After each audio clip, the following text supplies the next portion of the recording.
Good afternoon, everyone, and welcome to the episode number 416 of the podcast AS Roma at 360 degrees. I'm Andrea Monaco, and today, as always, we are going to analyze and to discuss together about the most important news about AS Roma world. Let's start from the friendly match that was played today against Cannes, the third match of this pre-season.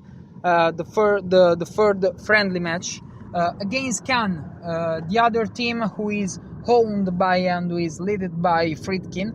So there was kind of a family-friendly match. Let's call it in this way. It was a good match because we had probably it was the first real opponent, even if Cannes plays in the third French league, so there is a big difference between the two teams, but they were really good because we were winning 3-0, they scored 3 goals, and then the game ended in a draw, with a draw 3-3, so they were really good. Gasperini decided to play with the starting 11, the initial starting 11. That could be the starting 11 of the Serie A. That could be the starting 11 that we could see on the 24th of August, because Svilar played, Mancini Indica and Hermoso played, so many players played in the attack. Dybala and Sule were behind Malen, so everyone played. The only player who started from the first minute and who is not a first choice is Ba, who played with Cristante in the midfield. We played a really good first half. We managed with the ball, we managed the play, and we scored with Dybala with a good free kick, a beautiful free kick. Dybala was one of the best players on the pitch. He played really, really well. Then the second goal was scored by Malen, always with an attitude, a situation created by Dybala. And the third goal arrived in the second half when we did a lot of changes. Gasperini led, for example, Gollini play to play. Also, Angelino played. He started from the first minute. Sorry, Wrench started from the first minute, and Angelino went into the pitch on the second half. So on the second half, we played in 10 because there was unfortunately there was a red card. So we suffered a lot in the second half. But then the problem is that we were winning with 3 goals above Cannes, and then the game ended in a draw. So this is the problem. About the result, I don't care, because I always want to win, of course, but it's a friendly match. So what I want to see is that there is a progression, is that there are improvements, of course, and I have seen quite good things. It's really early to talk about players, to talk about tacticals, but what we saw is a team that is working day after day to be ready for the first game of Serie A on the 24th of August in Stadio Olimpico against Fiorentina. Then we have to work. Of course, there is a lot to do, especially in the second half. I saw players who struggled a lot. For example, Angelino is not 100% fit, but it's normal because we are working, and it's really hot. We are doing many physical training, so we have to recover, and we have to improve our physical condition, of course. But this was a good test.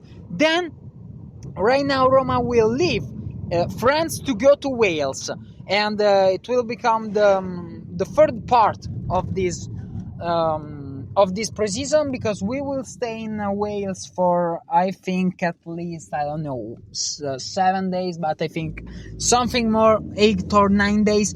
We will play on Saturday against Newport. Then we will play against Cardiff on Saturday. Then we will play against Newport, and then we will play on the 8th of August against Brighton in a match that will be the last match of our adventure in Wales. Then we will have our last friendly match against Borussia Dortmund on the 15th of August. And so good matches. Right now we have to work, we have to carry on to try to improve our level, to try to improve our physical condition, of course, because we have to be better. It's normal that some players aren't ready. It's normal because it's really hot. Some players came from the World Cup. They played 50 games last year. It's normal. We have to work and we have to believe in this team. About the transfer market, what can we say? After Somerville, who went to Al Hilal, we spoke about it last night. Good luck to him. He followed money. I don't care about this decision. What we care is about people, players who can come, and Santiago Castro is really, really close to become a new Roma player. According to Gianluca Di Marzio and according to Fabrizio Romano, Santiago Castro is ready to become a new Roma player. An incredible speed from Tony D'Amico. After Somersville refused, he tried. There were many names like Nusa. That would be a player that I would really, really love. Is a player that I would love to see in Rome. I want to be sincere. I spent some words for him also last night. I really like him, and I think that he could be really useful for us, but he costs a lot, and I think that Lipsia asks a lot. So the new name is Santiago Castro from Bologna, a player who was born in 2004. He is 21 years old because he will celebrate 22 years old in September. He is a good player. He scored 11 goals last year in every competition, 7 in Serie A, 2 in Coppa Italia, and 2 in Europa League. I think that I don't know where we are going. I want to be clear. Santiago Castro will come. I think he's a good player, not a player who changes your team. If he arrives, I wish him a real good luck, and I hope that he will do as best as he can. I hope that he will give us his best, and I hope that he will do really, really good.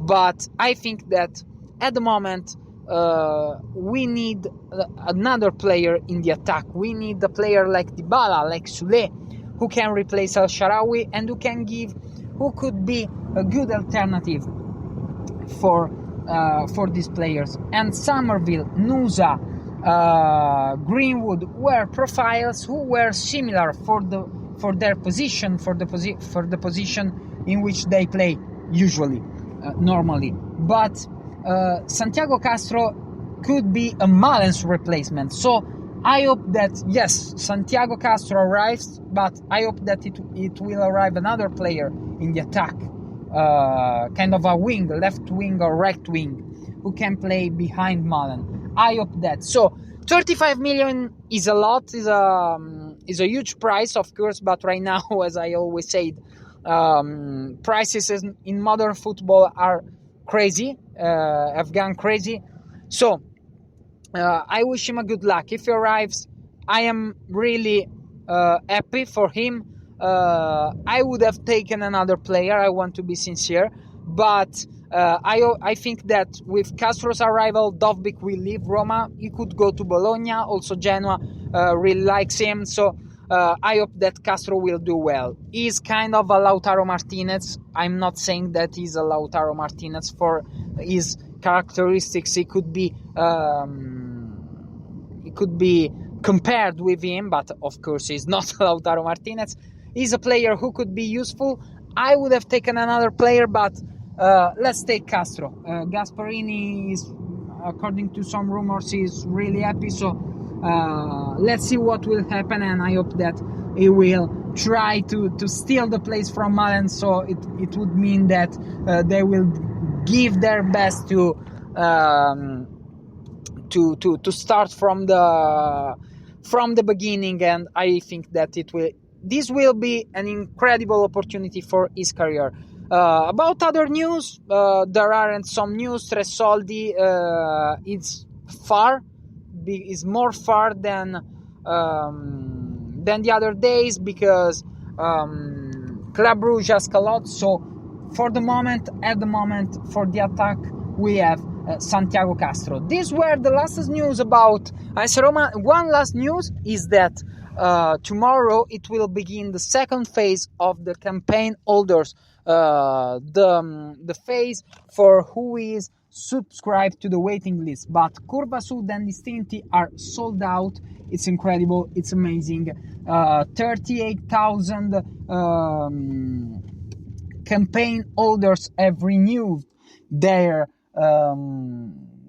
ticket campaign for the next year, and right now I think 2,000 places are missed, and tomorrow 25,000 people who are subscribed to the waiting list will try to take their ticket campaign. It's unbelievable. Love, just passion. This is what we are. This is what Roma is. These were the latest news about AS Roma. AS Roma at 360 degrees will come back really, really soon. I suggest you to subscribe on my YouTube channel, in which you can find me with my name and surname, Andrea Monaco. Then you can follow me also on Spotify and on Spreaker, where you can download and listen all the episodes. Bye bye, and always Forza Roma!